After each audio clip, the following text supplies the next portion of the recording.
Dès le 20 août, je vais commencer à répéter une pièce de Marine Diaye qui s'appelle Les Serpents. Marine Diaye, c'est un auteur que je ne connaissais pas il y a 2 ans. Et quand j'ai lu cette pièce, j'ai eu un coup de cœur, comme on en a rarement. Depuis, j'ai lu cette pièce une vingtaine de fois. Chaque fois que je la relis, j'ai l'impression de redécouvrir des choses dans cette écriture.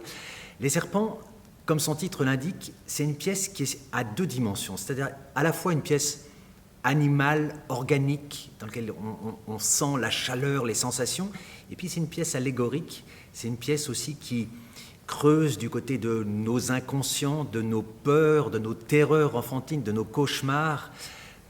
Je ne vous raconterai pas l'histoire parce que je vous laisse le plaisir de la découvrir.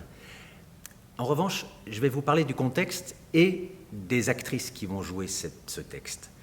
Le contexte, c'est un jour de 14 juillet, sous un soleil de plomb, sur le seuil d'une maison, et 3 femmes sont réunies.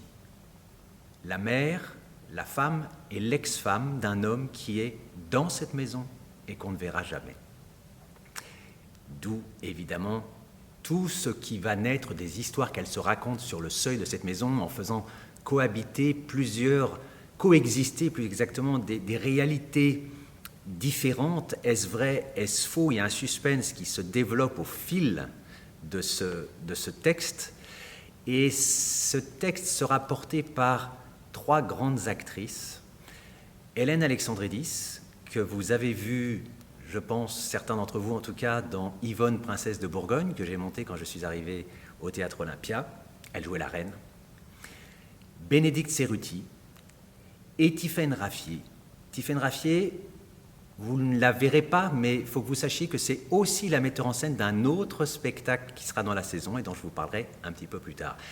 Quoi qu'il en soit, ces 3 actrices qui ont ces qualités assez exceptionnelles d'être à la fois très concrètes, très brutes, quand elles arrivent sur un plateau, elles s'imposent, et en même temps, ce sont des actrices qui ont chacune des failles qui nous laissent entrevoir autre chose que ce qu'on croyait être la vérité quand on les découvrait.